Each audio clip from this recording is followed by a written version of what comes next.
Bismillah ar-Rahman ar-Rahim. Assalamu alaikum. Welcome everyone to Mayar Capital annual meeting.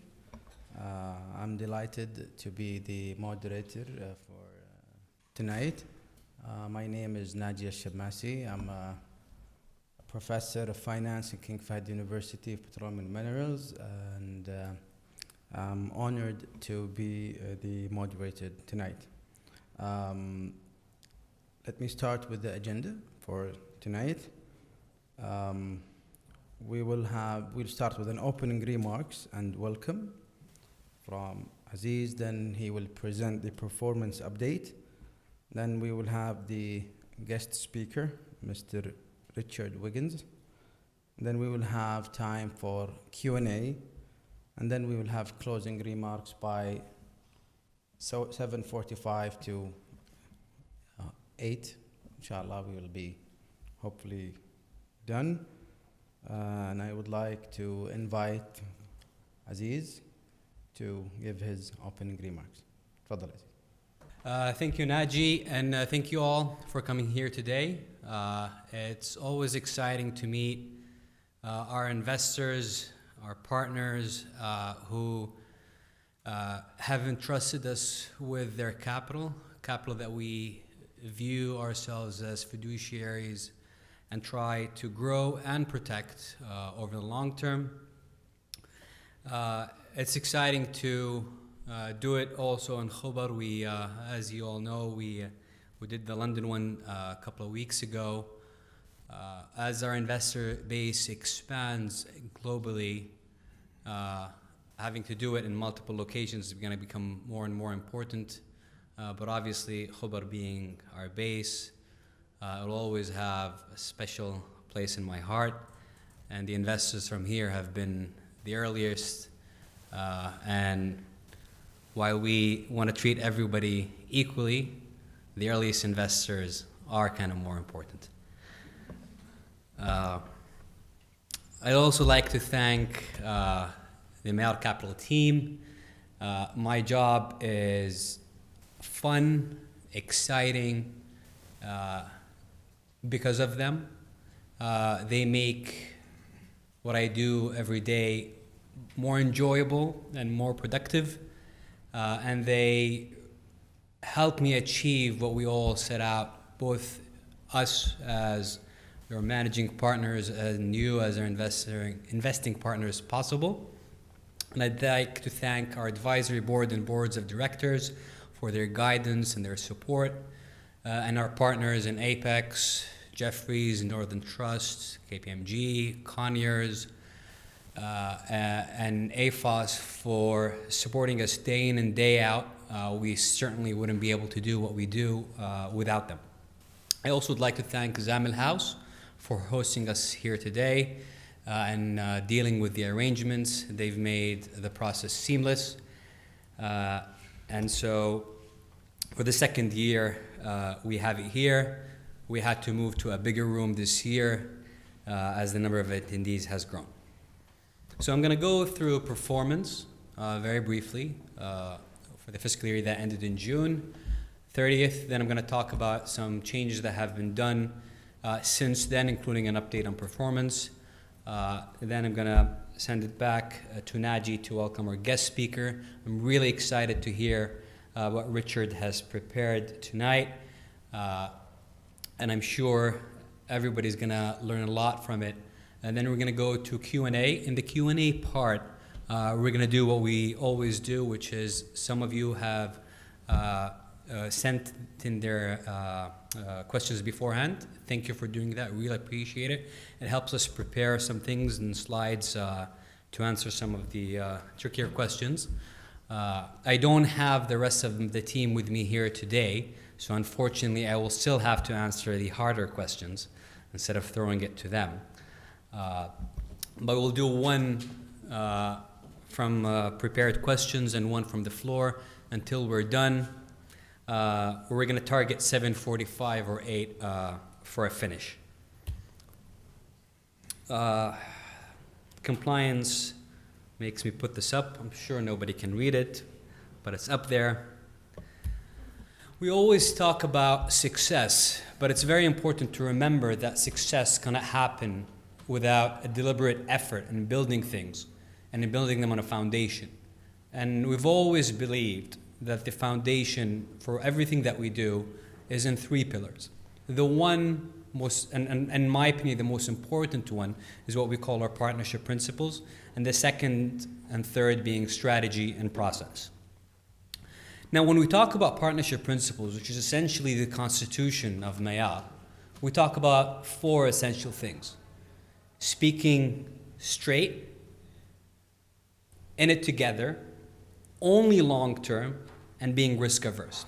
And the 4 shape both our selection and application of our strategy and how we go about building, implementing, and executing our process. Now, a quick reminder on what we're trying to do. We are trying to find businesses that meet our very strict quality standards. We're going to look for them everywhere in the world. And then we're going to buy securities that the companies owning these businesses issue. And if we don't overpay, we believe that we're going to end up with a very attractive risk-return profile. And that is implementing it is based on what we think is a very rigorous checklist-based investment process. And the reason we've always believed in having investment process that's checklist-based is that investing and investors are fallible because we're all human beings. We are biased by our psychology, and our decision-making will be flawed unless we use tools to overcome that. And the tool that is most successful in complex situations that are emotionally charged, such as investing, have been most helpful by the use of checklists. The other thing that's good about checklists is that when you make a mistake, and we will obviously make mistakes from time to time, a checklist gives you a feedback loop to look back at your mistakes, see what you could have done differently, and incorporate that back into your checklist process so that you don't do the same mistake twice. All right, let's talk about the fiscal year. So for the fiscal year that ended in June 30th, 2008, Before performance fees, the fund was up 13.2%. After performance fees, it's net of 12.95% against an increase of 11.09% for the MSCI. This brings cumulative performance since inception to 109.32%, 103.34 net, compared to an increase of 80.73 for the MSCI. Our top 10 positions at year-end, which I'm sure you've seen in the annual report, are Essential. Essential is a media company. The biggest product in Essential is WGSN, which, I mean, it's been described as the Bloomberg of the design and trend industry, but what it really does really well is collect and forecast trends on colors, themes, and that impacts everything in the design, media, fashion, and retail industries. So that's why you see people from Chanel to Starbucks subscribing to this $25,000 a user annual service, because if you don't have it, same as if you're trying to invest without having Bloomberg Terminal, you are at a severe disadvantage. And that's been an investment that we've held for a couple of years. That's worked out very well for us. The second and third largest holdings at year-end are Microsoft and Alphabet. I'm going to talk about them in a minute because they've also been big changes since year-end. Nordstrom and Discovery continue to be in the top 10 and have worked fabulously well for us despite being very bumpy. And the rest of the list includes things like P&G, a recent purchase, but others that we've owned for many years, Unilever, Henkel, and MasterCard. Again, at year-end, this is what the geographic distribution of the portfolio looks like. Quick reminder, my preference in thinking about risk across geography is the first pie chart to the left, which is to look at things on a revenue basis. So instead of looking at companies based on where they're listed or where they're incorporated, what we do here is we look at every holding that we have. We look at the revenues of the underlying holdings. Where do they come from geographically? Then we essentially consolidate at the portfolio level to try to figure out from a geographic distribution, as owners of these businesses, which geographies are we exposed to at any moment in time. And we try to have it fairly diversified globally. And in the event that we are exposed to a geography in terms of revenue that is a lot higher than we think is warranted from a global GDP or global market perspective, then we have to think a lot about the risk-return situation in that specific investment. We continue to be diversified across industries. This will actually split more because of a new reclassification that's happening right now. So a lot of our companies are going to move from software and services, such as Alphabet, for example, into media. And this is what it's looked like over time. You'll see industries move, but we always try to maintain an element of diversification. The same thing with geography.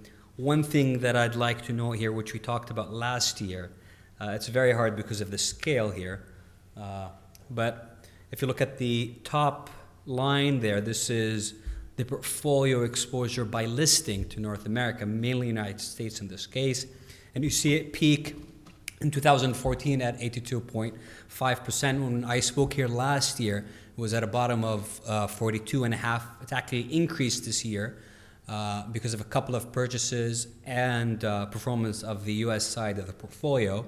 We continue to find better value outside the US, but every now and then we'll find something, and just because we may think that a market overall looks expensive doesn't mean we're not going to take advantage of specific investments that look attractive to us.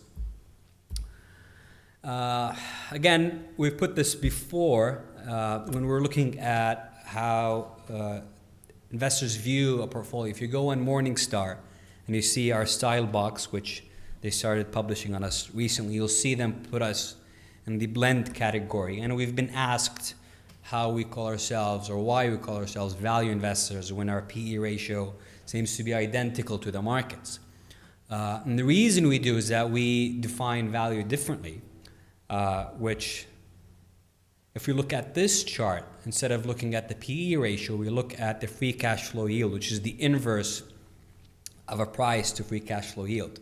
And what you see here is that while on a PE ratio basis, our portfolio looks average, on a free cash flow basis, it's substantially better in terms of free cash flow generation. So while the PE looks the same, the cash generation capability of the businesses that we own is substantially better.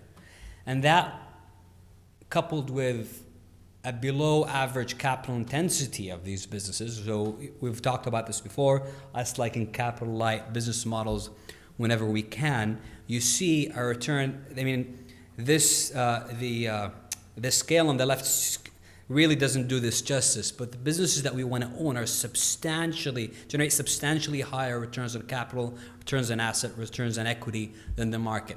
And that, coupled with the free cash flow generation, we believe leads to substantially better total returns over the very long term. And that's always been our definition of value, to basically try to pay average or below average prices to buy businesses that are substantially better than average. Again, quickly going through the trades that we've done during the fiscal year. You know, we don't do much, so this has actually been a busy year for us. The main big purchases, which we've talked about in quarterly letters, are buying Merlin, buying Kyushu Railway in Japan, L'Occitane, which is a French company but it's listed in Hong Kong, Brenntag, a chemical distributor based in Germany, and Procter & Gamble in the United States. We sold Scripps Networks, which then got acquired by Discovery. Nestle and Expeditors. Actually, we talked more about Expeditors a couple of quarters ago because we were worried about a potential trade war and how that could impact global trade. It's unfolding in a manner that is unfortunately worse than we expected. And we think that markets are not properly handicapping the risks involved. And we also talked in this latest letter about selling Swatch, which has been a disappointing investment for us. Though the other company that we bought at the same time, Richemont, has done well for us. We've bought more Nordstrom, which has worked very well this year. Evertech, which is a Puerto Rico-based merchant acquirer and payment processor. That worked very well during this year. We started buying it a couple of years ago. It was, and then again, why you need to diversify. Puerto Rico was hit very badly by hurricanes last summer. Evertech has done a heroic job for its customers, went way out of its way, helping them get back into business. And we're very proud to own companies that do that for their customers. And that we bought more of it then, and it's worked very well for us this year. I mentioned Discovery earlier, and we also bought more Johnson & Johnson, a holding that we've owned since inception. We sold some Alphabet and some Lindy. Alphabet because of the risk, the regulatory risk that we were getting worried about. You'll see in a minute that we sold more as that regulatory risk increased and became even more prominent. And Lindy we sold because it's getting acquired by Praxair, and we thought that there's not much value left on it, though we still own a small position in it. So now let's talk a little bit very quickly about what happened since the end of the fiscal year. So the past essentially 2 months. This is just going to be until the end of August. The portfolio is up 4.65% net compared to 4.4 for the MSCI. That brings cumulative returns to 119% compared to 88.7% for the MSCI. Now this is where a lot of changes have happened. You'll see Nordstrom now being the largest position. This has been purely because of a return. We haven't added to it since then. But it continues to perform well for us, and we think it'll continue to perform well. But you see Alphabet and Microsoft dropping from the top 10 as we've cut the positions substantially. We've also cut MasterCard and Visa. All of these have to do with Alphabet and Microsoft. It's a worry about valuation, regulation, and with Visa and MasterCard, it's driven by valuation. And the rest of the top 10 have just been moves because of the stocks moving. We haven't done any decisions there. The only new purchase that we did this fiscal year has been adding to Henkel, which we've owned for 6 years. We continue to believe it's very well run, and we see a lot of value in it. So that is going up in terms of size in our portfolio. And you see the impact of this playing into our exposure by industry. So you see IT coming down from 32 to 24% since the beginning of the fiscal year, and you see cash going from 10 to 16. It's gone a little bit higher this month as well. We continue to be conservative, but we continue to find some opportunities. When we were talking about cash this time last year, and there's a question about it that's going to come up later. I think this time last year we were at 18%. We went down to low single digits early in calendar 2018 as volatility came back, and that gave us the opportunity to redeploy capital. And it's, as you can see, it will come back up as valuations come back up and opportunities subside. None of it is the cash is being done from the top down. It's purely an outcome of a process where if we find more opportunities to buy than the ones that we sell, you will see our cash go down and vice versa. And again, because of the recent sales, you see our US exposure coming down from 54 to 49. I think now it's down to even 48. But again, this is not being done top down. It's just we'll follow and go to the geographies where we find the best value. So this concludes my prepared remarks. I'm going to send it back to Dr. Naji, and we'll talk later. Thank you, Aziz, for the nice and informative presentation. Now we will listen to our guest speaker, Mr. Richard Wiggins.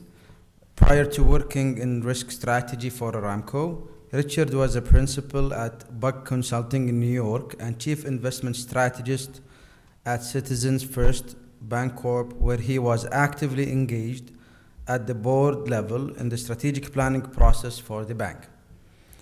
He is past president of the CFA Society of Detroit, Investment Analyst Society of Detroit. He is also a past member of the Council Examiners, which authors the Chartered Financial Analyst exam, and a senior grader for the Level 3 examination for 10 years. Please welcome Mr. Richard Wiggins.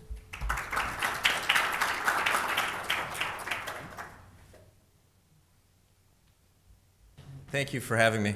My friend Yasser here invited me. I've known him for 6 years. His one piece of advice to me was don't be boring, like my normal lecture. So I'll do my best to not be boring, but I have to warn you that it's hard to do like a makeover that quickly. With regard to my background, so this isn't showing on here. I can see both halves. I wonder if the slides are going to work. I guess so. Like it's only showing the half. But anyway, so this slide, I wrote an article for Institutional Investor, and it's all whited out. You can't read it. But anyway, it challenged a number of the fundamental beliefs that people are taught in MBA programs and within the CFA curriculum. It was a good article. It went viral. But my point to you is that so I tend to be known within the industry for writing for Barron's and things, and I challenge these sort of golden calves, things that we're taught that we presume are true, but we've never really checked to see if they're true. And that has tended to make me somewhat unpopular with some people. And so here I got a letter from Goldman Sachs, and they're nice at the top, where they say congratulations. And they said the article was interesting and well written. But in the highlighted part, you can see it's sort of interesting. They ask me so what are we supposed to tell our clients now that you've more or less told them that, what we've sold them on is wrong? Which I thought was sort of an interesting thing to ask me. I'm like, it's really not my problem. And then they had this thing at the bottom, which I thought was interesting, where they wrote the rest of the letter they sent me was like 3 or 4 pages. And it's sort of nasty. And they say at the bottom, they say, not for further use or distribution to the general public. And it just seems to me that if you write somebody a letter and it's sort of nasty, you can't really tell them, and you can't share this letter. I was like, but since they have a lot of attorneys, I'm not going to share the rest of the letter with you. But I just got a kick out of that. I was like, okay, well, I got your attention. Now this guy, are you familiar with AQR? Huge hedge fund, Cliff Asness. He publishes quite a bit. He's a billionaire. So Goldman Sachs sent me that letter and kind of kept it quiet. This guy sent a tweet out, and he says, the article says, and this is what I wrote in the article, I said, I get the concept, I really do. And he goes, no, dude, you really don't. You don't come within hailing distance of understanding, but you're arrogant and snide about it, so you have that. I'm like, yikes, that's pretty aggressive. And then he sent a couple of other tweets. And I showed it to my wife, and she said, yeah, you are arrogant and snide. Thanks, hon. But after that, he published a piece of research. So I had said in this article, I said, there really is no small cap effect. And we were talking just in the lobby, and he articulated all the reasons that there's not. And since he had sent the tweet, within the investment community, everybody saw that. Like, I don't actually follow anybody on Twitter. I'm not very up to date. And so I had a number of friends and things that emailed me and said, hey, did you see this? You just got your face tore off. And I'm like, no, I didn't. But everybody else did. An institutional investor did as well. So then when he came out with this piece that admitted that there is no small cap effect, institutional investor chided him. They said, hey, Cliff Asness knows less than he thought because of the tweet that I just showed you on the previous slide. But what I thought I'd talk to you about tonight is some ideas that I had for the next article. And so over here, this is a little thing from my eye where they're talking about an upcoming article. And they refer to me as a allocator and hellraiser. That's because at Aramco, you can't say that you work at Aramco. And so I thought I'd share with you some of the findings that I share in that article, and then my hope to make Yasser happy is that you find them interesting. And so I have just a couple of things that if you guys are investors, and I presume you all are, that you might go, yeah, that's interesting. I don't have any forecasts. I don't really believe in forecasting macro variables or targets for equities, but these are more enduring takeaways that should be, permanent intellectual capital that I hope you'll find interesting, and I hope will help you in your own investments. So the first thing I thought I would show you is how to beat an index fund. So your slides just showed that you're beating an index fund. And I'm going to explain it in one slide, 5 minutes, no math, you don't need a CFA. Then we won't be able to charge it. And that's a problem, and I thought about that, but I had to go with it, right? So this is a chart. So the blue line here, I guess I better stay by the podium, that's the S&P 500. And then that line that keeps changing colors on the bottom, that's a line that I had Ned Davis Research make for me.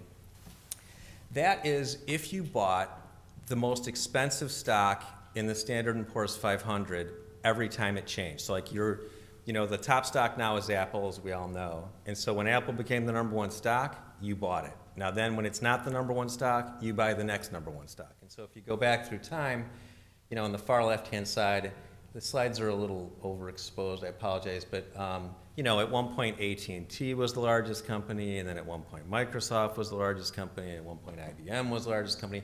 But if you just kept toggling back and forth, you can see that the S&P 500 outruns this linked index fund. I call it the zero diversification index because it's one stock. I mean, 2 stocks would be diversifying, right? And you can see that it outruns it. So the takeaway would be what? If I got to beat an index fund, what do I need to do? Just avoid the biggest stock in the index. And right there, you've given yourself a huge tailwind that would propel you toward being able to achieve your target. So that's that. Now this is, I guess I should have slid this earlier as an illustration. So you can see how the components change. So in 1980, IBM was the top stock. In 1992, it was Exxon. 1999, it was Microsoft. And so if we go back, I'm just linking those so that you can see whichever stock was the #1 stock, that's what we bought. So, and then Apple started in 2013, and it's still the top stock. So now you know how to beat an index fund. So the second thing I thought I would share with you is how to be smart, which then when I looked at the title, I thought that was kind of nasty, so how to be smarter, since you're already smart. And I thought I'd share, so there's the mathematician Carl Jacobi who always advises, invert, always invert, and to tackle a problem, you know, look at it upside down, look at it backward. And that's what I was trying to do when I created that zero diversification index. One stock has zero diversification, and by buying the most expensive company in an index, it seems really backward, but it gives you insight into how you should build a portfolio because it tells you what I don't want in the portfolio, which is sort of the opposite of saying, I'm going to look for stocks to buy. When I got done with that exercise, it actually told me, no, wait, now I know which stocks I don't want to buy. And in fact, another example of Jacobi's invert thing is, you know, back during World War II, they were looking at, this is a bad example because it's American militarism, but they were looking at airplanes that made it back to the base, and they were trying to figure out where to put more armor on them. And so they were looking at the planes and going, okay, where did these planes take hits? Where are the bullets landing on the planes? And it was an analyst who said, well, wait a minute, it's the planes that don't come back that we need to be looking at. So any of these planes where they're hit, don't put the armor there because they made it back. So by definition, it's invert the problem, invert the thinking. And I think that's good advice. And so and that's an example of what I was trying to do here was figure out what I don't want to own matters as much as what I do own, okay? Lesson 3, and I think this is probably the most interesting thing I have tonight, is that the most important thing that you need to know about stock market investing. I don't know if you guys are very participatory. Does anybody want to throw out an idea as to what you think the most important thing to know about investing in stocks is? Anybody? Abdulaziz, Yasser, help me out. Nobody? Nobody's got. Pardon me? Diversify. That's not bad. Okay, I like that. Diversify. It's most stocks stink, is in my opinion the most important thing to know. And this is new research, but the majority of common stocks that appeared in the CRSP means the Center for Research in Securities Prices. That's at the University of Chicago, where Fama and French used to be. French is now at Dartmouth. But that's the oldest stock database in existence, and it goes back to when a bunch of professors tried to figure out what have stock returns earned since the beginning of time. So they were looking at the Cowles Index or going through old newspapers back when there used to be a stock exchange in Philadelphia and all these different towns that used to be so large in the day. And in a nutshell, so when you say the CRSP database, that's the biggest stock database in the world. That's what I'm trying to convey. So what I'm saying here is that since 1926, and that's a long time ago, the majority of common stocks have a lifetime buy and hold return of less than 1 month treasuries. So think about that. We've all learned that there's an equity risk premium. We all know you win by buying stocks. We all know that that's why we play this game. That's why people are in this room.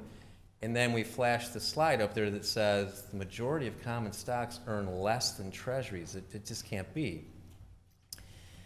It's true, though, and I used to be an equity manager, and it resonates with me because, when I looked at this stat, the median life of a common stock is only 7.5 years. And when I thought about that, I'm like, yeah, that's true, because you know what? General Motors is still, we just don't think of companies going bankrupt, but they do. General Motors, it's still here. Yeah, but it went bankrupt. Chrysler, it's still here. Yeah, but it went bankrupt. Northwest Airlines, been bankrupt. Some airlines that are gone that we don't see anymore. Pan Am, obviously not there. Blockbuster Video, gone. We used to have a fast food chain called Boston Chicken, Boston Market. It's still there. McDonald's owns it, but it went bankrupt. And I think about all the little clever, tricky companies when I was an equity manager where I was like, okay, video conferencing. And I'm like, I don't know which video conferencer will make it, but I'll buy all three. I'll buy PictureTel, Compression Labs, and I can't remember the third one. They all three went bankrupt. In the end, Cisco took over that space. So this gives some insight, why most companies earn less than 1 month treasuries. if they only last 7.5 years or less, okay?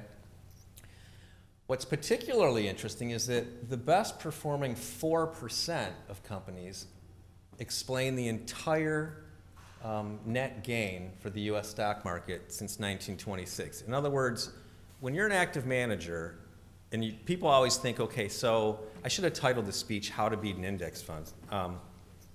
Why is it so hard to beat an index fund? It's nearly impossible to beat an index fund because only 4% of the companies end up contributing returns. So your 96% of the stocks that you choose from is probably going to whiff on them, okay? These are the companies, and this was research done by Henrik Bessembinder, and it's a new study, so I presume most of you aren't familiar with it. So these are the companies that have delivered all the returns, and you can see, so ExxonMobil, it started in 1926 that it kicked in and started delivering returns, and you can see its life has been 1,086 months. If you go to Apple, it's a good example beneath it. It delivered a little over 2% of the total returns to the stock market, and it only started in 1981, so it's been there for 432 months. But when you look at that list and you think about it, you're like, yeah, I guess I can kind of see that. You know, it's the Johnson & Johnsons of the world, it's the Philip Morrises of the world, it's the Googles of the world, Procter & Gamble, Netflix, Amazon. You know, stock market return history is pretty much written by the winners, and there's just an inordinate number of losers. And that's one of the reasons it's so hard for active managers to beat an index fund. This is actually the cover of it, in case right now you're thinking I'm a wacko, but I told you in the beginning that I was going to challenge fundamental beliefs. That's kind of what I do.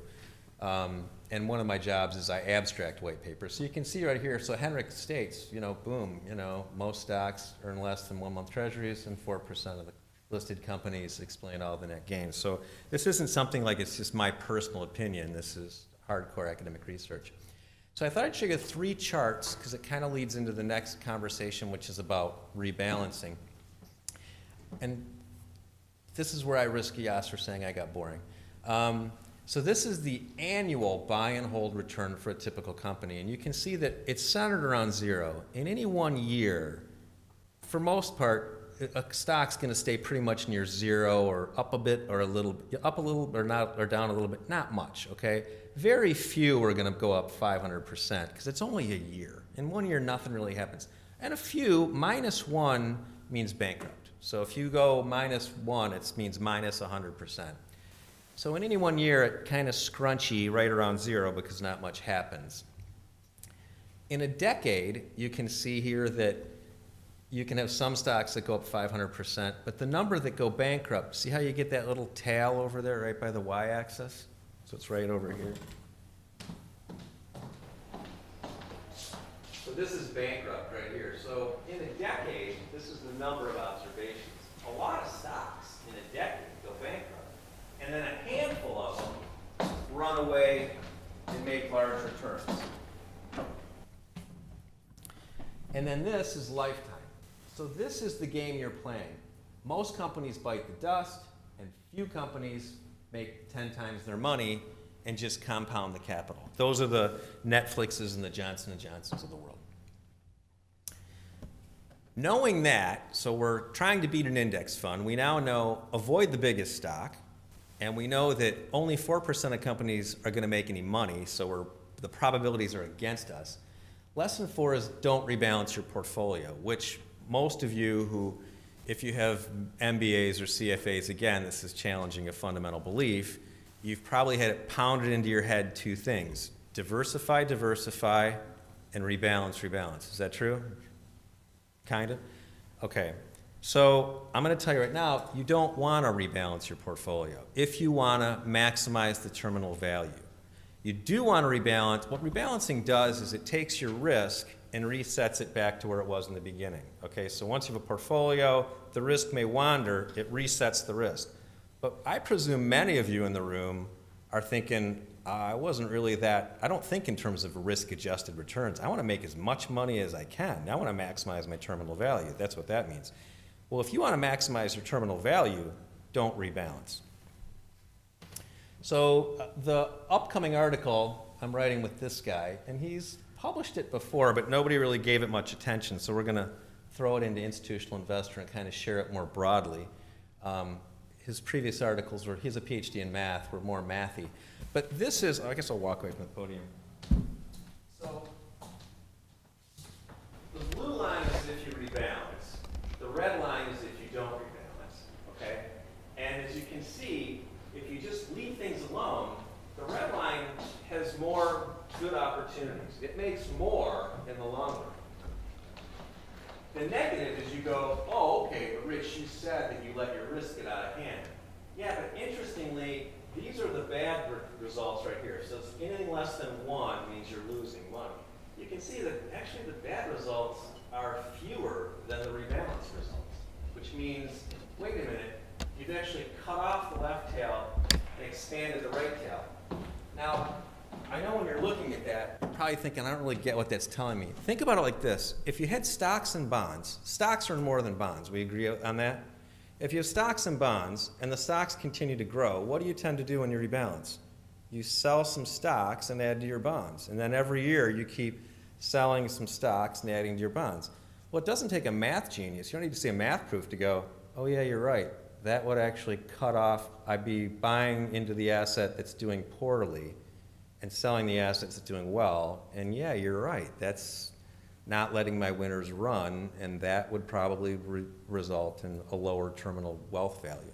And so that's what that chart's showing. But so many of us have just had it beaten into our heads, you know, you must rebalance, you must rebalance, you must rebalance, that I thought in terms of challenging fundamental beliefs that I would share that in the article and then with you tonight. This is the last thing. So I like to read books, and I actually kind of I like to read from a strategic standpoint. I like to read old books. There's actually something called the Gutenberg Project, which has books that are out of print. It's interesting to read old investment books, like what people were writing like in 1910 and that, because they had some thoughts that were actually pretty good. And when you read the modern ones, I realize, I don't think this is going to work. Like if I'm reading about smart beta, and I'm like, but everybody's investing in smart beta. And we all know that no strategy works when everybody's doing it. And some of the old books have some good concepts. And so I just thought I would share this viewpoint that if you want to learn something new, read something old. This is a book called Graham and Dodd. And this got me to thinking, once I got to hear in the presentation, I was like, oh, wait, I better go back and see what this guy does, because if he responds to me like Goldman Sachs responds to me, this is going to be really bad.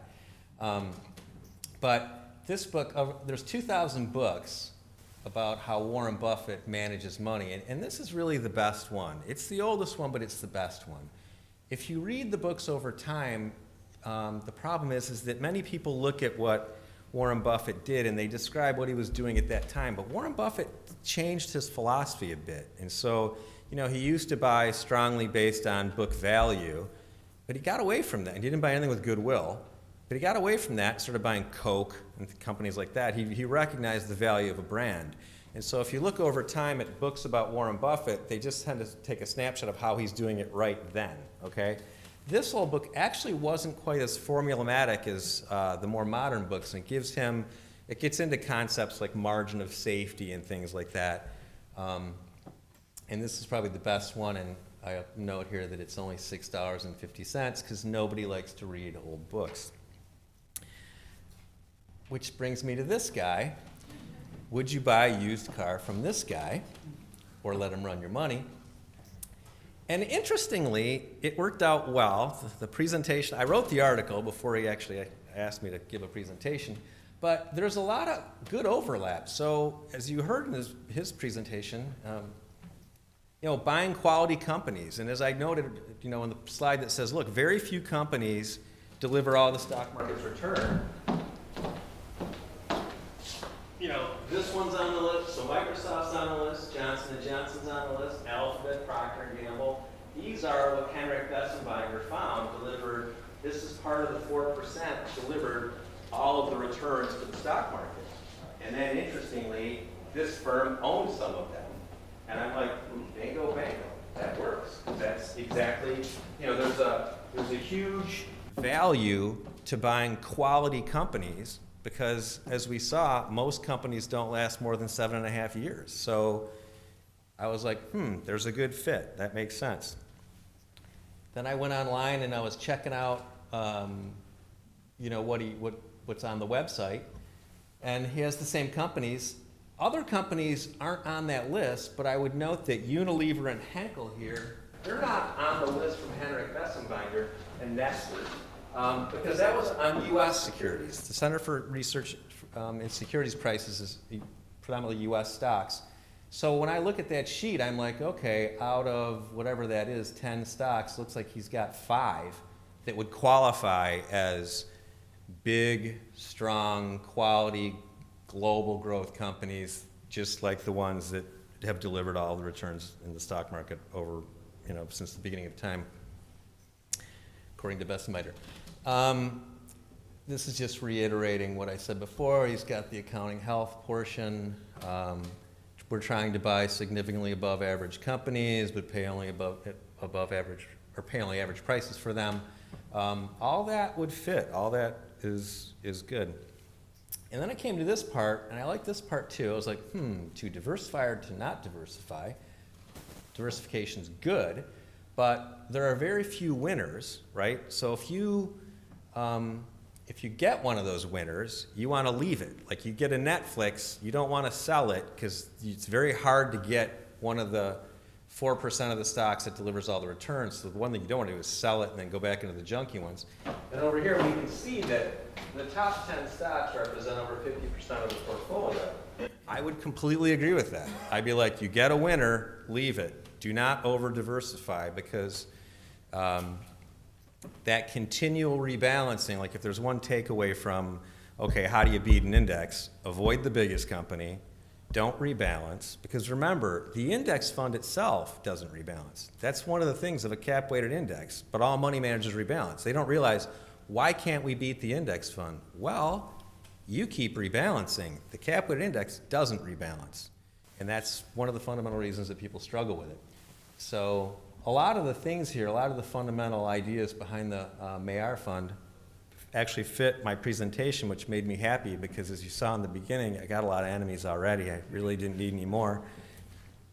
And then I didn't know he was going to cover this stuff, but I was going to say that you can see you've done well. One other thing I would observe is that you've done well, and I think you'll do this, in the upcoming articles, a lot on math and diversification. I think you'll do better even yet in a bad market, because you've done that well with cash drag, which is impressive, and you've got a below market beta. Anything below 1 means in a down market, you're going to do better. So when I look at it, I'm like going, this looks pretty good. And if you get a bad market, I think you're going to do better. So that was my candid analysis of the fund, and I thought it fit pretty well, as it just turned out, into what I was presenting, which, to Abdulaziz's credit, he didn't say he's like, present whatever you want. And I'm like, really, wait, dude, you don't know me. I mean, it might go totally opposite. This could go so south. He's like, no, whatever you want to do, you can do. And I'm like, all right. But it worked out pretty well. I agree with it. It meshes very well with the 5 points that I would share if somebody told me, hey, how do you beat an index? Tell me something I don't know. What are we doing wrong? I'd be like, too much rebalancing, avoid the biggest stock, that type of thing. And so that's essentially my presentation. I don't know if anybody has any questions. Nope. Okay, thanks.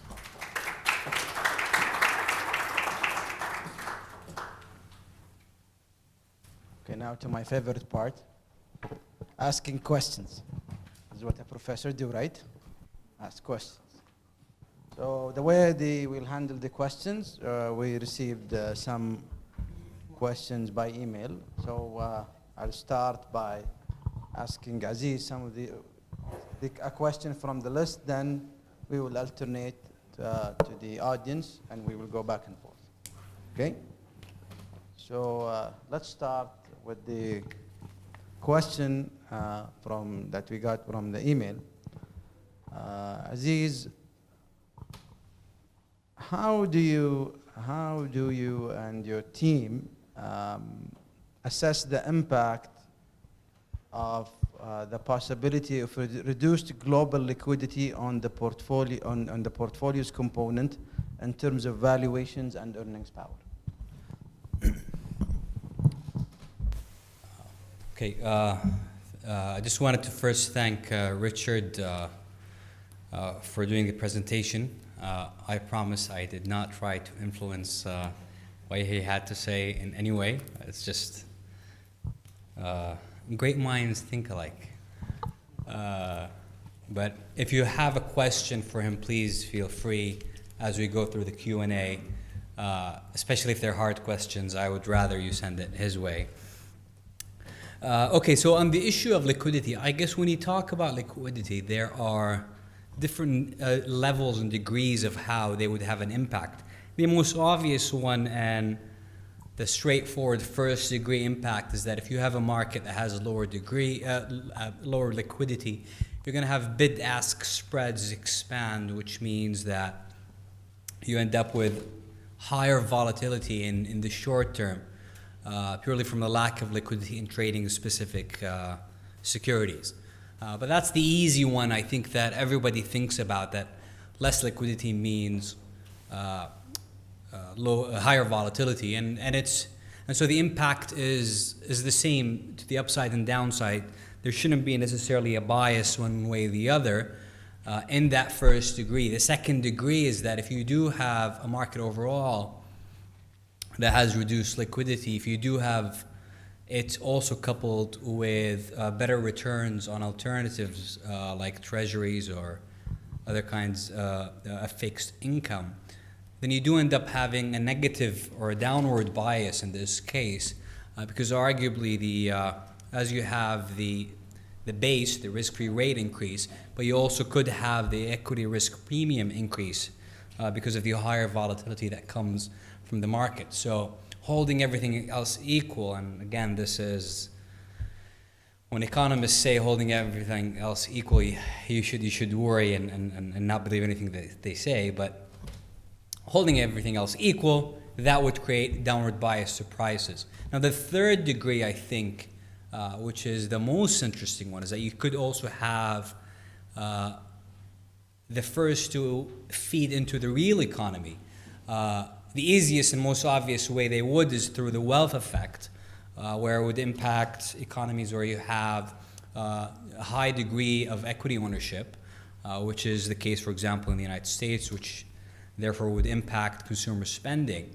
But I think the most interesting one that we think a lot about is that how that reduced liquidity also feeds into higher rates than otherwise for companies, for governments, and how that impacts anything from government spending, infrastructure spending, investment, and all the feedback loop that comes from that into GDP in any country. So the second and third, with many caveats, are on the negative side. And obviously the first one is the most obvious ones. We'll see how it goes, but it's very hard to find arguments where reduced liquidity is obviously a positive.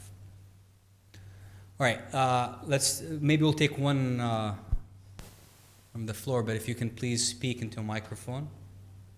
Aziz, what will happen once the unwinding of quantitative easing takes place? If ever really at a scale that could be detrimental to the liquidity in the markets? I mean, I guess this is again similar to the first question. There's overlap there. A lot of QE has gone actually offline, at least in the U.S. I mean, the most obvious impact that I am also guilty of talking about is how it hits inflation. So there's the monetary part of it. That's the most obvious one. That doesn't seem to be happening. Now, is it a delayed effect? There are a lot of explanations that people have tried to think about why. Well, first you have the increased liquidity and then the pullback from that. It seems to have happened same time that a lot of other things are happening. And when you're doing something for the first time ever and doing it while not having a control to compare it to, it makes it really hard. So when you think about, I mean, for example, let's think of the most obvious thing. When you have the Fed no longer buying treasuries, someone else needs to be buying treasuries, especially when you have the U.S. government, in this case, expanding its supply of treasuries because they're running bigger and bigger deficits. Well, it used to be that the sell side essentially also bought a lot, even at least as intermediaries, but also for themselves. And under current rules, they're not allowed to buy as much. So we've already seen reduced liquidity coming from the big banks because of regulations since the Great Financial Crisis, and that's global. But we still have seen rates come down. So there is a disconnect. There has been a disconnect between what a normal classic relationship would lead you to expect and what actually happens on the ground. So that's just a very long way of saying I have no idea. But I've personally been humbled not only by the things that I said, but the many things that I thought and have not said, thank God, about it. I think it's a wait and see. What has happened so far makes no sense to me. So given that, if I go ahead and forecast, I'm definitely going to be wrong about it. Naji?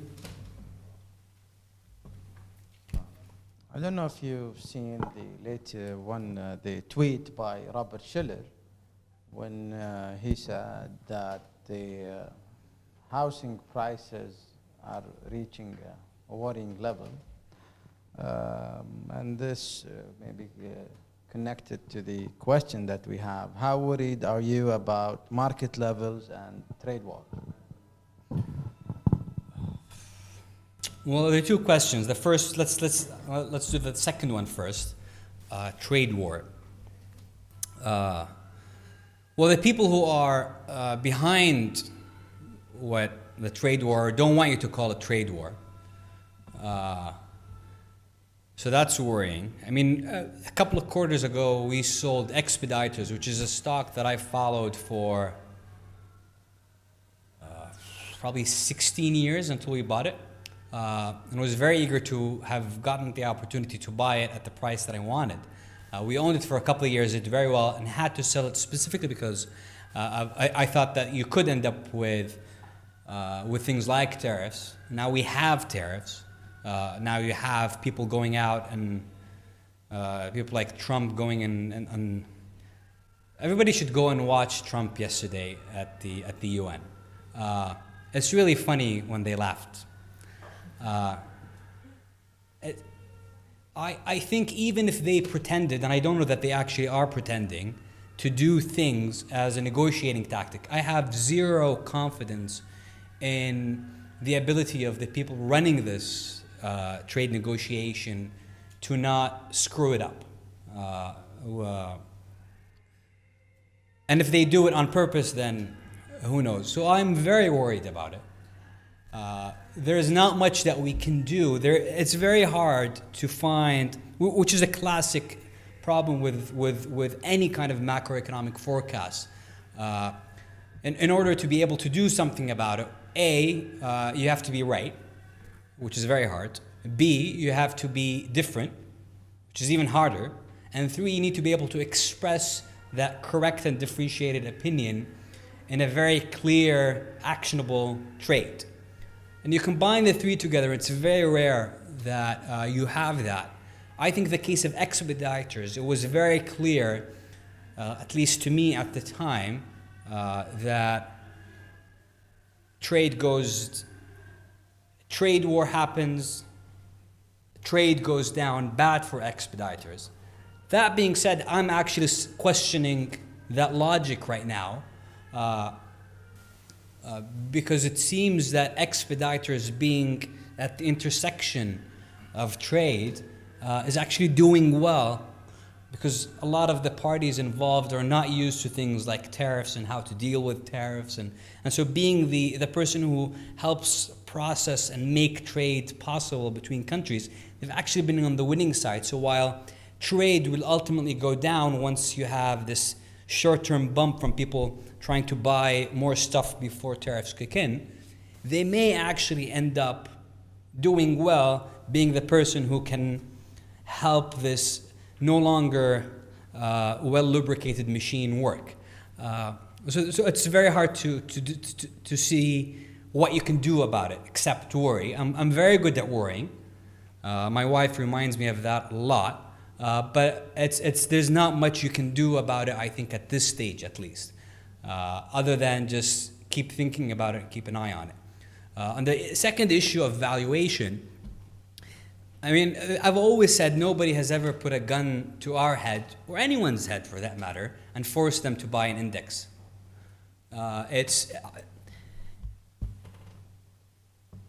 It may or may not be the case that U.S. stocks specifically are expensive. They probably are, collectively. The rest of the world doesn't strike me as such, though the history of forecasters on that is almost fully on the mistake in the mistake column. There is still some valuation. Actually, there's still some attractive valuations that we've been able to find, even in markets that we find expensive, because of things like higher volatility, disruption happening in certain industries where the value of the industry is lower than it used to be, but not all of the players are hit the same. I mean, 2 of our top 10 now, Nordstrom and Discovery, neatly fit in that bucket. I would argue, and someone asked about this last year, about packaged consumer good companies like Procter & Gamble, where there's a lot of disruption there as well. And we feel the same about where P&G is positioned within that. So you could have an industry where disruption is causing the industry to fall out of favor, and you can find value within that, even if the market overall looks expensive. Now, that doesn't mean that you're not going to have a bumpy ride, but we believe, and it's part of our partnership principles, to only think long term, and that's where that comes into play. If you can find a situation where there's uncertainty about the outcome in a year or two, but you have very good confidence in how this looks over a 5 to 10 year period, then we're buyers, and this is an example of a situation like that. We have one from the back there. Sorry, you should be the one picking people. You're good. Since the trade war was brought up, how can the investor protect himself from the trade war, and what kind of effect would that have on public equities, or the public equity market? Yeah, I mean, the most immediate effect the past several months has been equities that are exposed to trade getting killed. You see it in the German market, for example. You see it obviously in the Chinese market. And in the US, you see it in things like Caterpillar, Boeing, and some of the companies that need to trade. And more recently, you'll probably start to see it more on the importing side of things. That's the most direct link. Again, it's going to be very hard to find a way where you can either benefit or protect yourself, because the impact is not going to necessarily be one-to-one. Now, if you have a lot of certainty about a specific outcome in a specific industry, then maybe you could do something about it. We believe that we're going to look at every. I mean, again, this is a good time to talk about when we look about on our allocation sheets, essentially. And what we're doing is basically looking at our portfolio every quarter and updating what we think the companies that we own are worth, along with a line around it or distribution around it that informs the downside risk that we perceive to be in these securities. And then we look at the companies that we follow, the ones that we follow very closely, which is basically our wish list, or we call them the bench. And those are essentially, we think about them as portfolio companies with a 0% weight. And then we have everything else that we kind of know, but not enough to actually make a decision on the spot. And then what we do is we try to essentially optimize risk-adjusted return between all of this universe of potential investments. And we believe that by doing it from the bottom up and informing things like trade, informing the risk-adjusted return of specific holdings, then we're going to end up with a portfolio that captures that insight without having to do top-down decisions. The other thing that this does is that there is no minimum number of holdings or allocation in that model. And so if we cannot find enough ideas to fill 100% of the portfolio, because none of them meet our minimum risk-adjusted return threshold, then we won't buy anything. So that's why you see cash moving over time. We, at any moment in time, want to be holding a portfolio that over the next 5 years, from the date that you're looking at it, generates satisfactory risk-adjusted returns.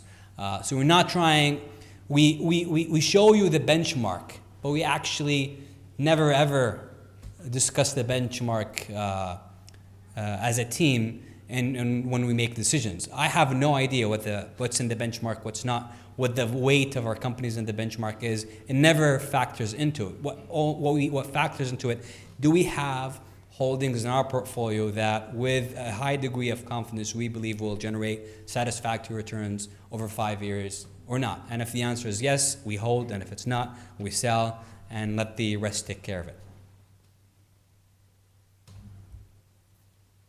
Okay.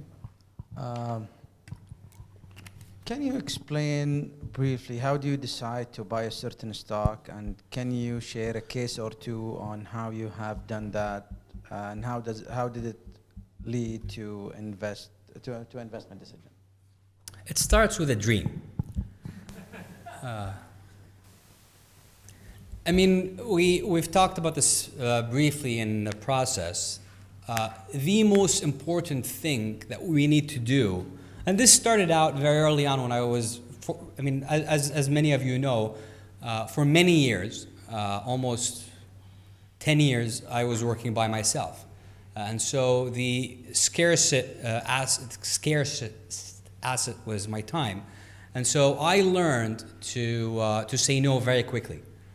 So the goal was, how can I kill the idea in 5 minutes or less so I can move on to something else, because I can't cover everything. Now that has secondary benefits that I discovered later in terms of how it positions your psychology to overcome confirmation bias. So by tilting your thinking towards the negative in the beginning, as you find things that you like, you're still more balanced than too excited, which is usually the issue. So the first thing we do is we try to use quick tests that we've developed, anything from restrictions on what we can't own, or essentially tools from the mindset of a short seller's accounting essentially rules, where we look at a set of measures, and if a company fails because its receivables are growing too quickly, or there's a good chance of accounting manipulation, or there seems to be some kind of underlying deterioration in the business, then if any of these things combined, we score these, and if we get too many essentially red flags, we just kill the idea and we move on. And if an idea passes that, then we go into the second stage of red flags, which is qualitative, requires a little bit more time from us.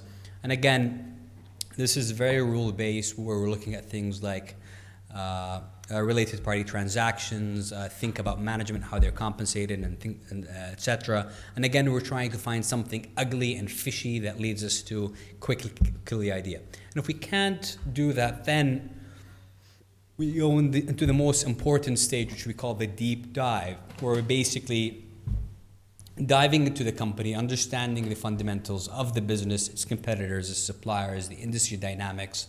This stage may take days, but more like mostly takes months or sometimes years, depending on how familiar we are with the industry, with the competitors, and with the company. And the goal here is really to answer a very important question, is is this something that I would like to own at a price? It doesn't have to be today's price, but is this something that I would like to own if it's offered to me at the correct price? And often we reach the conclusion that we have no idea what that price is going to be because it's too hard, and we move on. But every now and then we find something that we think we can handicap, that we can figure out that it's worth somewhere between this and that, and it's more likely to be on one end or the other, and the risks are so and so. And if we can get to that position, then we go and we look at the actual stock price, and 9 times out of 10, the stock price is within that range. And so there's nothing to be done except continue to follow the company, continue to update that valuation, and wait. And every now and then, something would happen, and the stock would go outside that range. We don't short in the fund, so if it went above, there's not much we can do. But if we went below, then that basically allows us to buy. And we need to answer a very quick question at that point, especially if we followed it closely. Has anything fundamentally changed that would lead us to change that range? Because the market is not stupid. The market sells things for a reason, and often the market is right about it. But if the answer is to the negative, that no, nothing has fundamentally changed, that would lead us to not want to own the company, or would lead us to think differently about valuation, then we buy. In terms of example, again, our largest holding now is Nordstrom. So I guess going through that is, actually I don't like to go through existing holdings. So let's talk about something that we've sold. We've recently sold Swatch, and it's been a mistake. So let's talk about a mistake. It's always more fun. So we started buying Swatch, I believe, I'm working from memory here, probably 3 years ago or so. We believed that the product, Swatch Group, by the way, for those who don't know, owns 12 brands. The bulk of their profit comes from their luxury side of brands like Omega. And so a big chunk of their business was coming from the Greater China area, so mainland China plus Hong Kong. But it's a very globally diversified business otherwise. Yes, it's based in Switzerland, but Switzerland is a tiny percentage. And this is a business that earns very high returns on capital, has a product that is very aspirational with massive pricing power.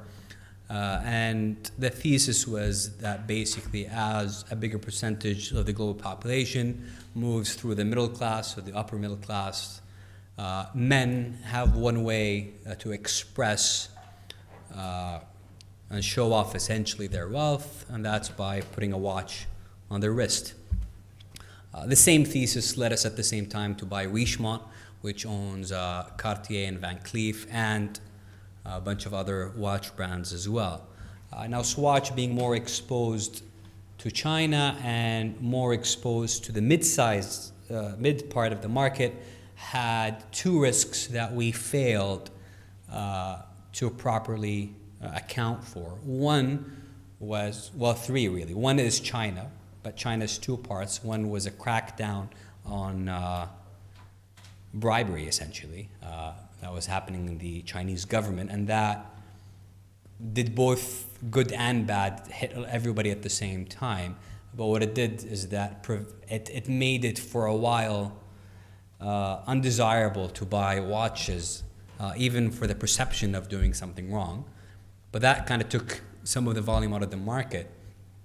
And then the mid part of the market was also hit to some degree by smartwatches.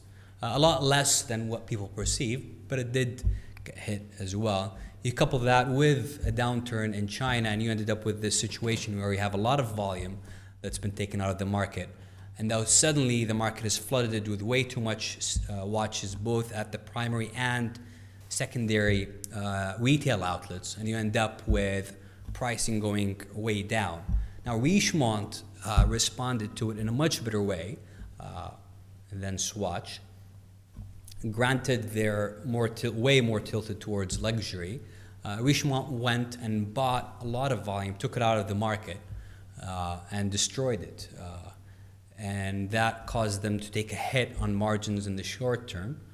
And in order to do that, they also cut a lot of employees from their payroll, employees that are very hard to come about. Swatch took the opposite view, that they're in it for the long term, and so they didn't do that. They continued to produce, they kept the employees, they kept the factories running, and so pricing took a lot longer to come back, and in the interim, it was a lot harder for them to control inventory. I mean, we bought way more than we originally owned at the bottom, and we did well on the recovery, but our first purchase determined our cumulative IRR, and from the beginning to the end, it was basically, we broke even on it, which was very disappointing, but that's an example of one. Take one from the floor. Thanks, Aziz. As a stock picker, I'm very curious to hear your response to the evolution that's happening in the ETF world. ETFs today, there are managers that are not even charging fees anymore. I'm curious to hear your response to this evolution that you're seeing, please. I don't have it. We talked about active share last year. And it's a very interesting situation. I mean, I'm going to talk about it just from the perspective of the U.S. Mutual fund industry, just because we have a lot of good data there. So Richard talked earlier about outperformance and underperformance and why fund managers mostly underperform. That's not the full picture. There's something very interesting going on there. And if you look at, I'll find the study, I'll send it over to you. If you look at the performance, well, first let me define active share. So active share is what percentage of your portfolio differs from the benchmark. And so if you have a very high active share, you're basically picking stocks. If you have very low active share, you're basically just copying the index, and there's a lot in between. And the study went and split mutual funds in the United States, starting with from the 70s until 2015 into 5 groups, 0 to 20, 20 to 40, 40 to 60, 60 to 80, 80 to 100, and looked at how they've performed relative to their benchmark over the period.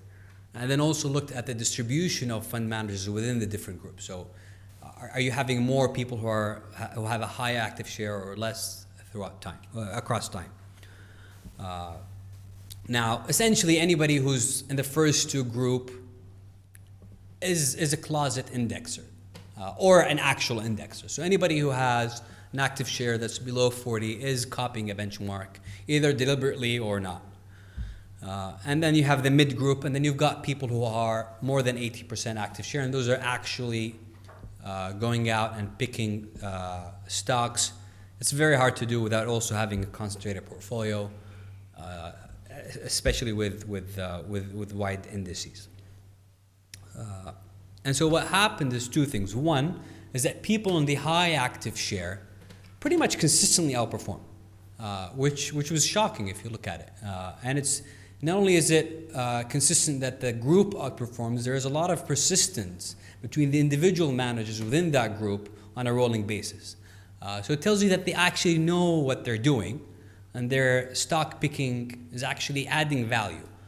The problem with the people at the bottom, and then they went and actually dug, is that they do find the top 10 names that they like, but then instead of putting 50% of their portfolio in the top 10 names, they go and they put 10% of their portfolio in the top 10 names, and they go and buy the rest of the market. And especially, and again, obviously, if you look at them as a group, they're going to have to underperform in this case because they are the market.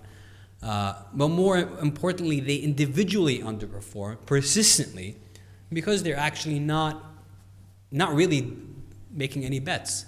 And so if you look at a portfolio that has 80% of its holding essentially in the index and only 20% that's different, the amount of alpha that would need to be generated in that 20% to pay for the active fees is really, really, really high. And so they're essentially guaranteed to underperform even if they picked the correct stocks, because they're not actually putting money into it. Now, interestingly, we're more than 90% our active share. So I am very biased here in what I'm saying. So what happened? That's even more interesting story is they've also plotted it across time in terms of AUMs and number of managers. And so it used to be that mutual fund managers in the United States before the mid-80s had very high active share in terms of number of managers. And you see the industry consolidating into the bigger and bigger supermarket type firms being run by MBAs now instead of stock pickers that went up through the industry. And you see active share plummet. And then financial crisis happens, people realize that they're paying for something but not getting it, and indexing explodes.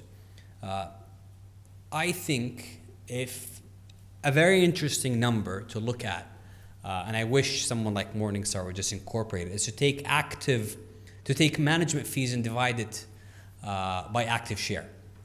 And that would be how much you're paying for each unit of active share.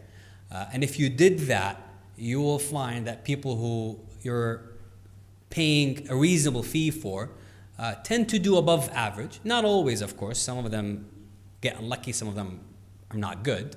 But over time, because you've got also survivorship bias, of course, you're going to end up with a much better group. The biggest driver of loss of AUMs and underperformance has been that move towards low active share. Now, if you think about it from the perspective of the firm as opposed to the perspective of the investor, that makes perfect sense.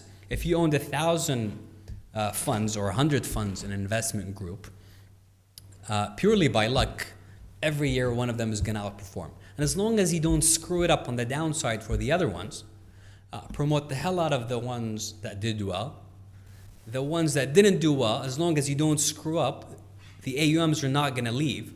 And so over time, it's a much better business model for the mutual fund families to do that, to hug the index, do a little bit on the side, pray that something gets lucky, market the hell out of it that year, repeat. So from the incentives point of view of these now mutual fund supermarkets, that makes perfect sense for them to do that. Whereas when it was one or two fund managers managing 1, 2, 3 handful of funds, they needed them to do well. So a lot of it is essentially economics catching up with bad incentives. Now, in any portfolio, the odds are, even if you're a good selector of managers, A, you may not see the good managers. B, they may not be open to take your money. And D, let's face it, you may not know them when you see them. And so it's very unlikely that you're going to have 100% of your assets, you shouldn't at least, in actively managed funds. The odds are you're not gonna find the people who do it in across strategies and geographies and so forth. I think it's a lot more sensible to go for something that's cheap, that's simple, and then when you find someone in a specific strategy, geography, or exposure that you like, you can swap some of that passive for active for that box. And over time, if you're good at it and if you're deliberate about it, you hope over many years that you can find more and more and more managers. You're not going to find them from day one, but over time, you find a handful. And it's through the combination of both that I think things will work out. I think the numbers are very clear. Passive is going to zero. And once passive goes to zero, anybody who has low active share is going to also have to go to zero, which means they go out of the business. And it's essentially the market mechanism working and kicking out people who shouldn't be paid for what they were doing. And then you end up with a market that looks more like several decades ago, where the majority of managers are taking active share. And then we'll see who's good and who's not, but at least you're getting what you pay for. I think for decades, the problem was you weren't getting what you paid for, and you were almost guaranteed to underperform.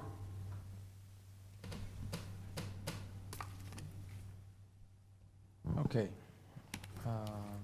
Value investing continues to underperform more than any time in history.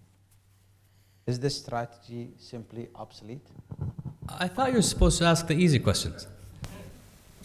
I'm a professor. You are a professor, that's right.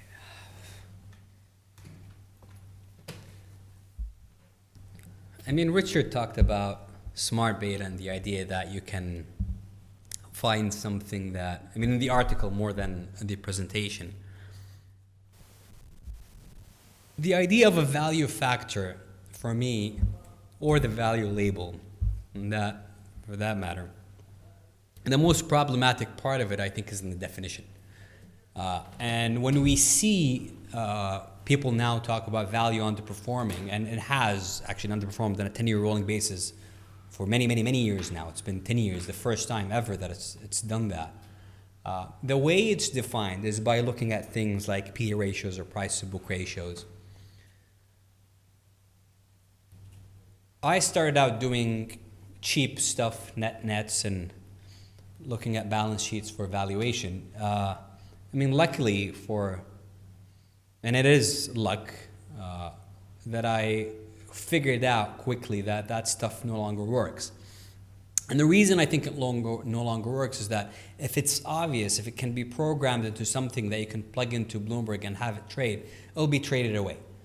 And so I almost, if you show me a stock and I check it out and I see that it's trading at a 12 multiple and everything looks nice, like within 5 minutes, I almost always pass at this point. Those opportunities are gone. If it's simple, a computer would have done it. It's not that the market is efficient and someone else would have done it, the old EMH. But in this case, collectively, again, you're going to find opportunities here and there. Can you build a strategy out of it? I doubt it. I think there's so much capital chasing these types of opportunities. It's too easily replicated, too easily traded for it to be persistent. And so I think a different definition of value will show that it continues to do well. The problem with that is that a complex definition that's more qualitative cannot be captured in an index. And so you cannot look at the MSCI value versus the MSCI growth and say, oh, it's underperformed or outperformed. I think value as a strategy captures behavioral biases, and that's why it works. I don't think it's magical or anything. I think we have biases, and value takes these biases and converts them into a risk premium that value investors earn. It used to be that you sold things because, and you could see it in the balance sheet. Now it's more qualitative and it's hairy and requires more work, but I don't think it's gone. Follow up on this question. Don't you think that the problem is in the metric that we use to measure values? You mentioned balance sheet several times in your answer, but in many companies, like we have a question that I'll ask you later on the FANG companies, for example. Many of these, the new economy, let's say, new economy companies, value creations happen actually in the income statement rather than the balance sheet. All the value creation is expensed in the income statement. So relying on the book value as a value metric doesn't really capture this. So maybe we're just defining the value using the wrong metrics. What do you think? Yeah, I think that's exactly what it is. I think it's, I mean, it also means things like return on invested capital are also meaningless. At least if you look at capital as measured by the balance sheet. You do have many businesses that essentially don't require any capital to grow. It's amazing from a capitalist point of view. Now it seems to lead to other things in terms of concentrating of power and wealth and so forth. That's not the question here, but I think the old way of looking at value from a balance sheet perspective and I'm going to say in almost, I'm not going to say in all cases, but in almost all cases, is completely obsolete. Especially if you look at it from the balance sheet perspective. I mean, I say that with hesitation because a couple of years ago, for those who've been in the fund for a while, we used to own Silver Bay Realty, which is a real estate investment trust that owned a lot of single-family homes in the United States that had been trading at substantially below, was actually trading below book value, but more importantly, was trading substantially below replacement value for these homes. So more of an adjusted, so it is an asset play in that regard.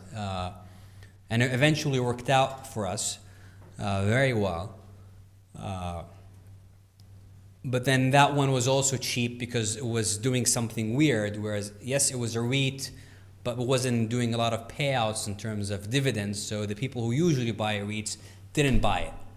And so there was that element of it. Otherwise, it wouldn't have been cheap.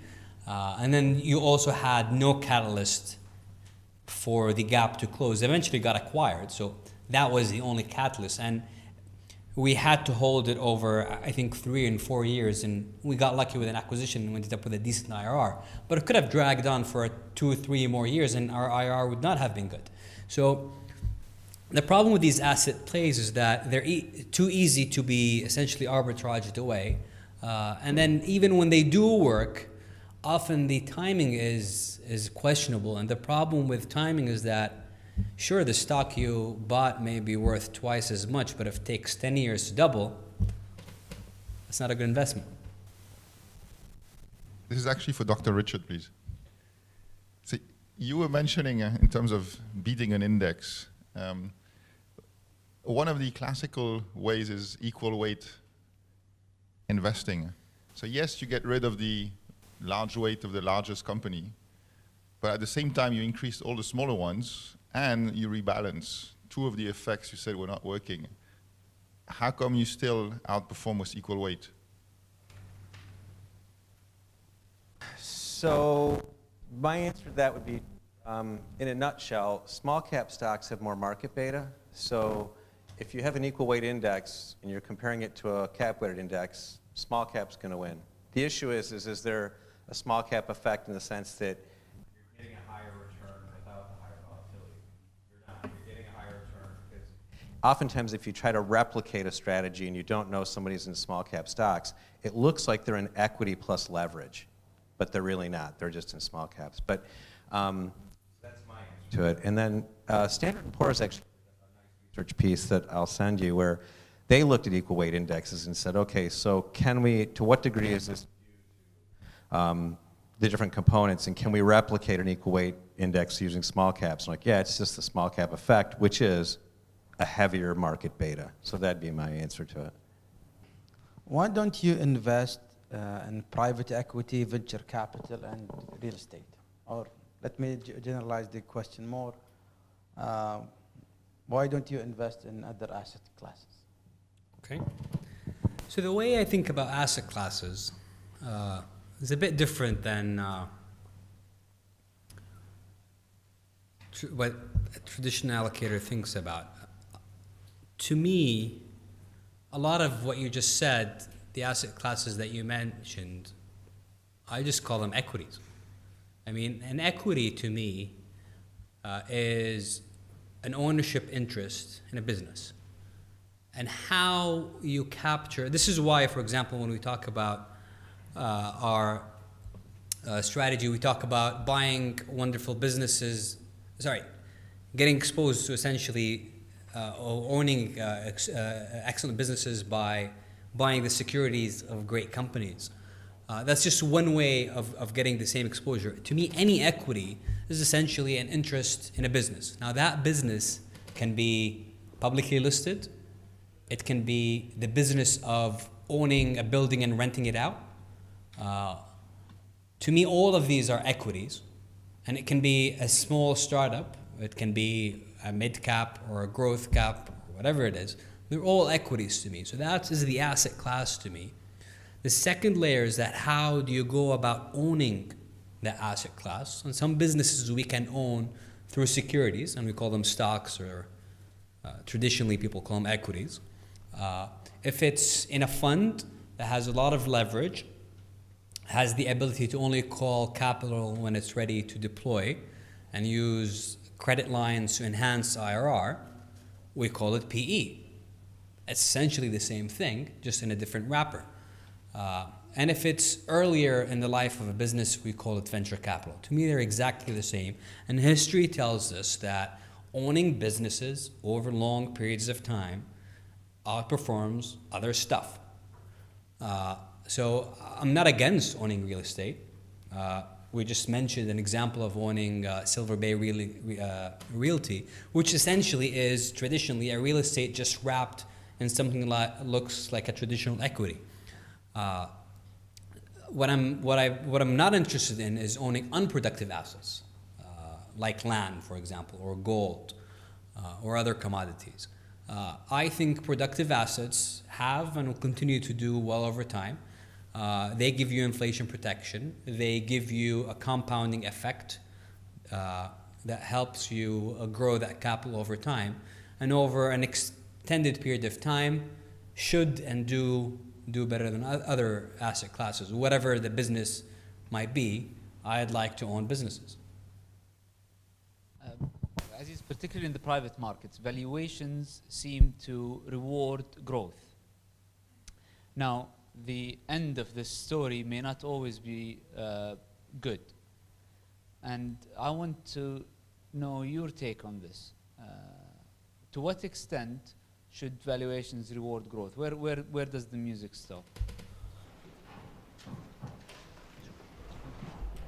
I mean, I think one thing that's going to be very interesting to watch for people who invest in private equity is that the history we have from the 80s and 90s and into the early 2000s, but especially the 80s and 90s, there was this way of owning equities that people discovered where you buy businesses at a substantial discount to the average market multiple.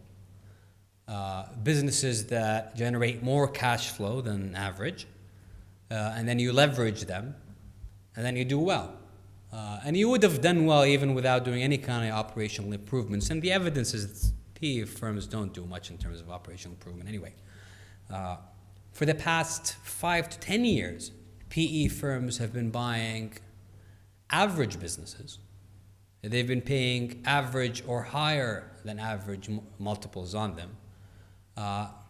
And they've been leveraging them less than they used to be.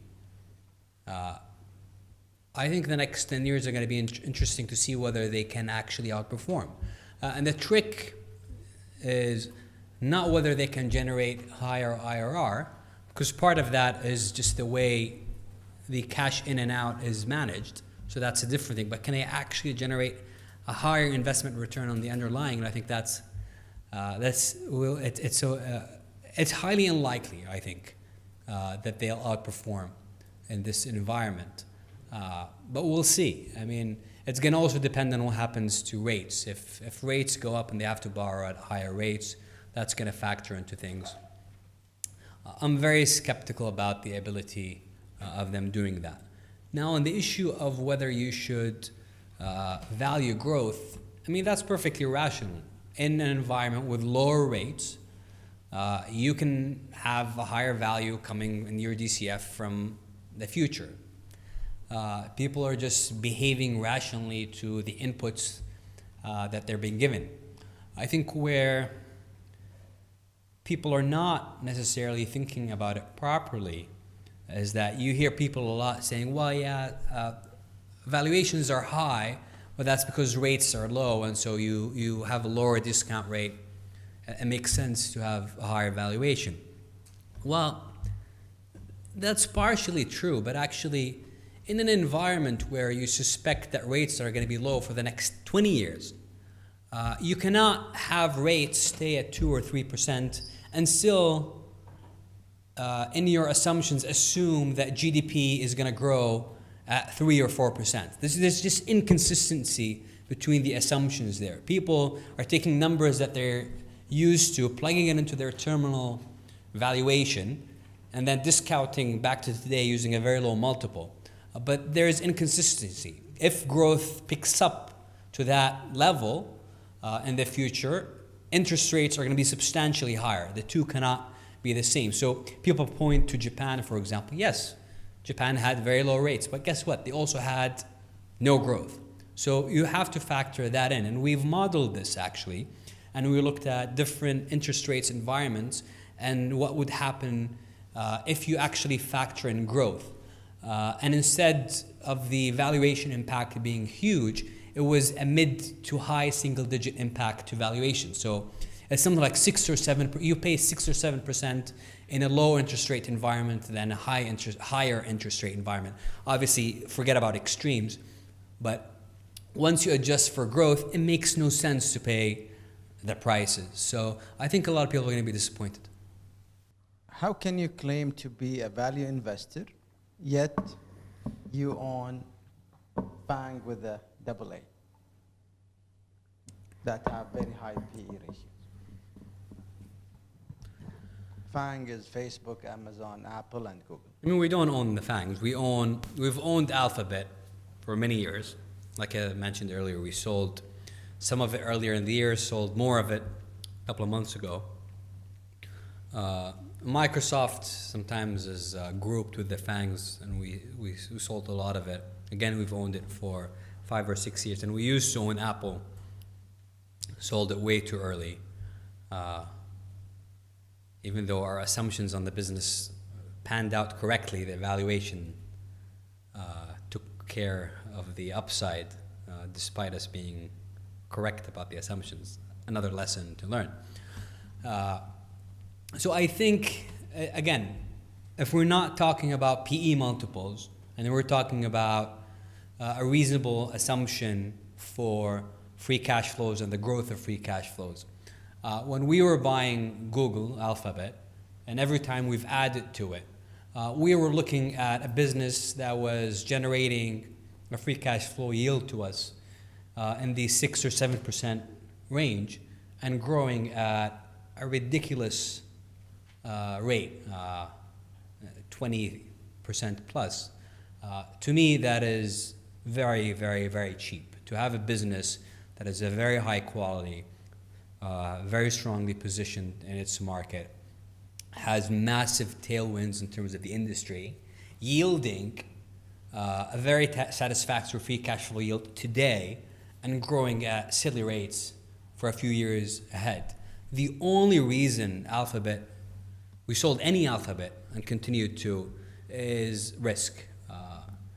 It's in terms of valuation, I still don't think it's expensive from that perspective. It's the same with Microsoft. It's a bit different in terms of the risk picture.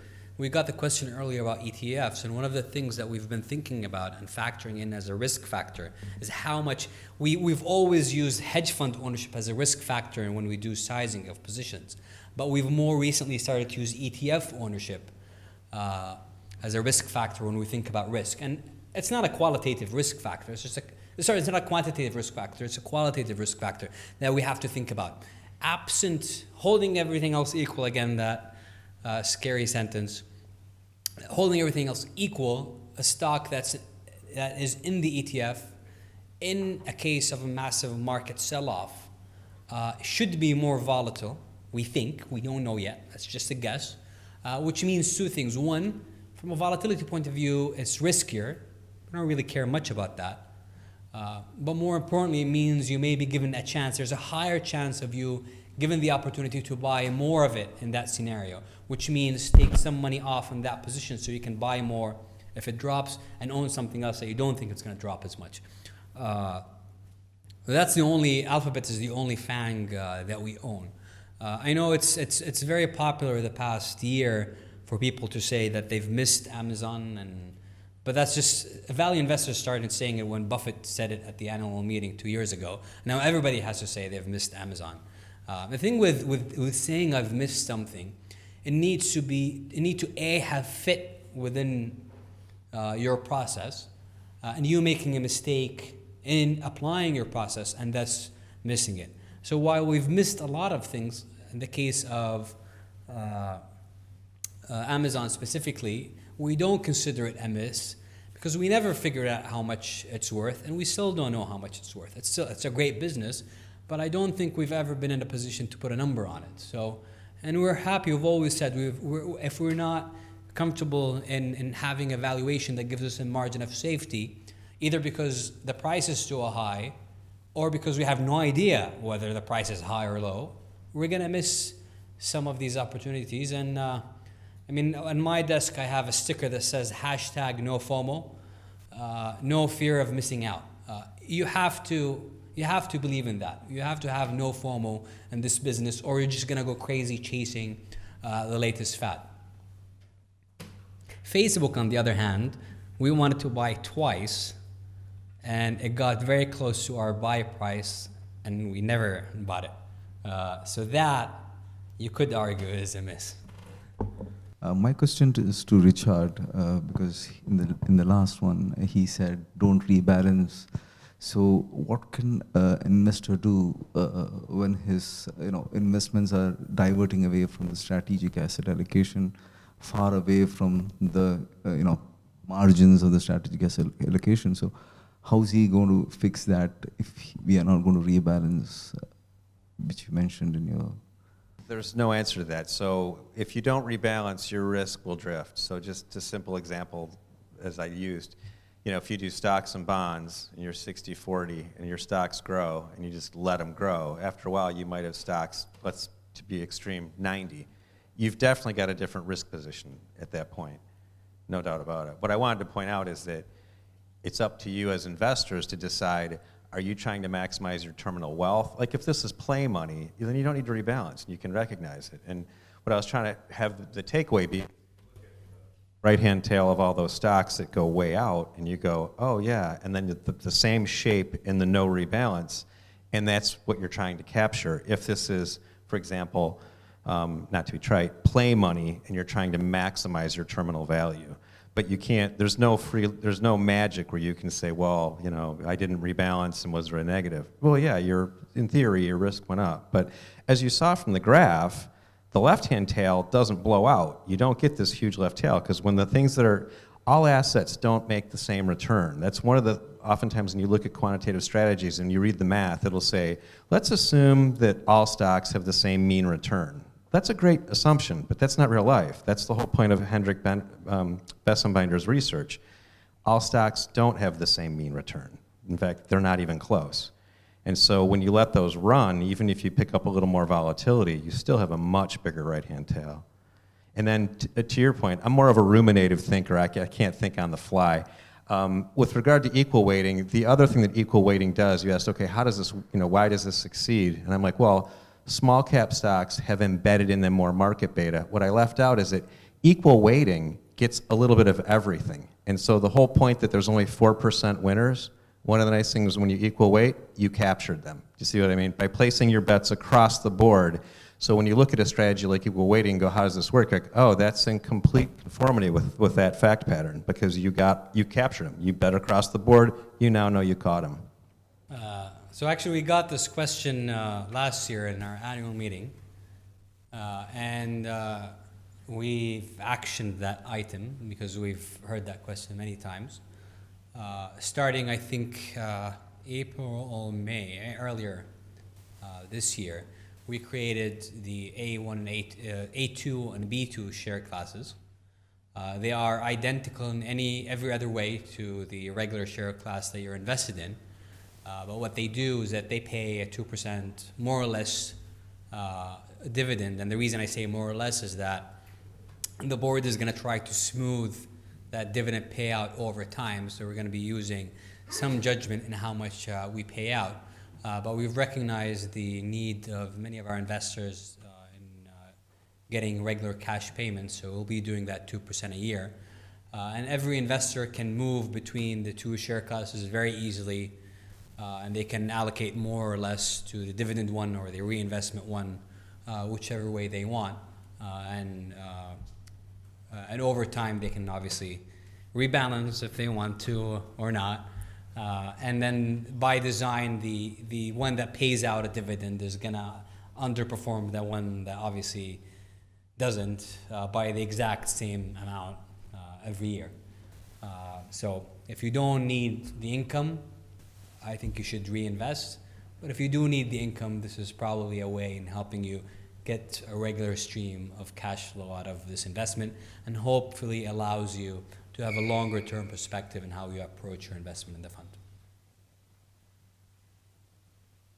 All right. I want to thank you all for coming here today. It really means a lot to me to have you come here, ask your question. It really energizes me to go back to work for the next 12 months. We have annual reports. We have an excellent book that I recommended in the annual letter. And for those who were patient enough not to buy it immediately, you can get it for free outside. We also have two kinds of chocolate. The black wrapper is dark, the blue one is milk chocolate. It's not one of our portfolio companies yet, but please help yourself. I think we still have more food and drinks to go. We don't like to waste money or food, so please eat and drink as much as you can. Again, as always, you have my email. Drop me an email if you have any other questions. There were a bunch of questions that were not asked today that were asked in the London meeting. The video for the London meeting is already on our YouTube page. I encourage you, if you have nothing better to watch and extremely bored, to do that. There were some really good questions there. We'll be editing this video, and hopefully within a couple of weeks we'll be sending it out. For regulatory reasons, we have to keep the Saudi video on the password protected part. So you'll get the link, but if you search for it on YouTube, it won't show up. So please don't just share widely. If you're not sure, ask us if the investor is qualified, and then we'll tell you whether or not it's a good idea to share with them. Thank you all. And I'd like to thank Richard and Naji for helping me make this possible. Thank you.